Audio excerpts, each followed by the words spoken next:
अस्सलाम वालेकुम की उम्मीद करता हूँ आप सब बढ़िया से होंगे। अल्लाह आप सबको अपने मान में रखे, परेशानियां दूर फरमाए। और अल्लाह की ज़ात किसी का मुहताज न करे, अपनी ज़ात का मुहताज रखे, आमीन।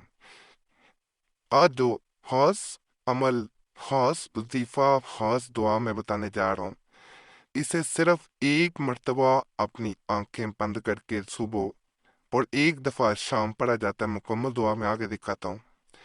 इसको जैसे ही आप एक मर्तबा सुबह के वक़्त, एक वक्त शाम का आपने मुकर्रर करना है, आप पढ़ते हैं और शुरू में और आखिर में, यानी जब आप ये दुआ पढ़ने लगे उससे कबल और उसके बाद जो भी आपकी जायज़ हाजत है उसको याद करते हैं, उसके लिए दुआ करते हैं। अल्हम्दुलिल्लाह अल्हम्दुलिल्लाह। यकीन करें, जो दुआ आज तक, जो हाजत आज तक पूरी नहीं हो पा रही, इंशाल्लाह वो पूरी हो जाती है। मैं इस दुआ को बहुत दफ़ा आजमाया जा चुका है। जब भी कोई मुश्किल पेश आए, इसको एक दफ़ा ज़रूर आजमाना है। तो इंशाल्लाह आपकी वो हाजत, वो मुश्किल टल जाएगी। बहुत लोग दुआएं कर करके थक चुके होते हैं, और जब इंसान दुआएं करके थक जाता है तो मायूसी उसको घेर लेती है। मायूसी को गुनाह करार दिया गया है।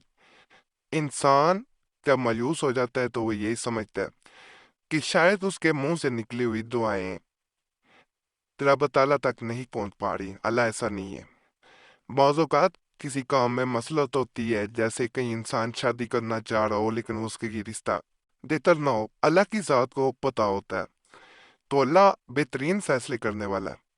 इंसान को वक्ती तौर पे ये लग सकता है कि शायद जो वो चाह रहा है वो नहीं हो पा रहा, अल्लाह उससे नाराज है। लेकिन अल्लाह के फैसले बेहतर हैं। बाज़ औक़ात इंसान को किसी कारोबार में नुकसान हो जाता है,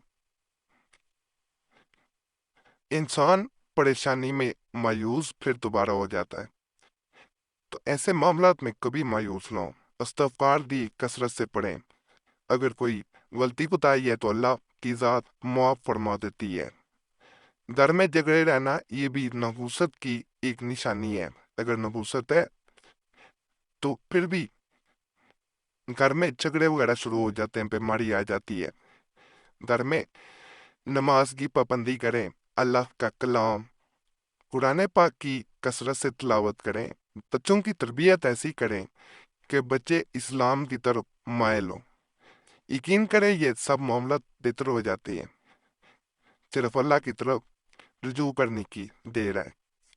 ये दुआ आपको स्क्रीन पे नजर आनी शुरू हो भी होगी। इस दुआ को आपने सुबह के वक़्त एक दफ़ा सबसे पहले अपनी हाजत के लिए नियत करें, जो भी आपकी हाजत है। उसके बाद इसे सिर्फ एक दफ़ा पढ़ना है। उसके बाद जब एक मर्तबा आप पढ़ लेते हैं, उसके बाद दोबारा आपने अपनी हाजत को याद कर लेना है। इसको बावजू होकर करना सबसे बेहतर होता है। वजू के साथ करेंगे, इंशाल्लाह इंशाल्लाह इंशाल्लाह जो भी हाजत होगी वो ज़रूर पूरी होगी। नापाकी में इसका मतलब औरतें नहीं कर सकती जब वजू की ज़रूरत है, जिसके लिए वजू पर कह दिया करूँ, फिर समझ जाया करें। नापाकी में, माहवारी में औरतें बहनें नहीं कर सकती। पाक होके जो भी हाजत है उसके लिए करें। नाजायज़ हाजत के लिए ना करें, कोई फ़ायदा नहीं होगा। जायज़ हाजत कोई भी हो, जैसे शादी नहीं हो पा रही, झगड़े चल रहे हैं, मियाँ बीवी के झगड़े चल रहे हैं, किसी के लिए भी कर सकते हैं। कारोबारी बंदिश है उसके लिए कर सकते हैं। किसी ने जादू कर दिया है, बीमारी है, ख्वाह कोई भी जायज़ हाजत है, उसके लिए एक दफ़ा आजमाएं। इंशाल्लाह इंशाल्लाह फ़ायदा होगा। और जो खुशियाँ आपके कोसों दूर आपसे जा चुकी हैं वो आपके इंशाल्लाह कदमों में होंगी, अल्लाह के फजल से। और आपने सोचा भी ना होगा, ऐसे मामला जल्दी बदलेंगे। और जब भी ये बात जहन में रखनी है, जब भी खुशियाँ लौट के आए, मामला बेहतरी की तरफ जाए, आप जैसा भी जा रहे हो वैसा हो, तो ये बात हरगिज़ ना भूलें कि अल्लाह ने अगर खुशियाँ अता की हैं, जैसे रात के बाद दिन ज़रूर चढ़ता है, रात के बाद सुबह ज़रूर होती है। اسی طرح جب غم کے بعد، پریشانیوں کے بعد آپ کو خوشیاں نصیب ہوئی ہیں تو اللہ کی ذات کا شکر ادا کرنا کبھی نہ بھولیں۔ اللہ کا لاکھ لاکھ شکر ادا کریں۔ جب اللہ کا شکر ادا کیا جاتا ہے تو اللہ کی ذات مزید نوازتی ہے، اس کی رحمت مزید برستی ہے۔ باقی انشاءاللہ اس سے فائدہ ہوگا۔ فائدہ اللہ کا شکر ادا کریں، دعاؤں میں یاد رکھو، چینل ضرور سبسکرائب کریں۔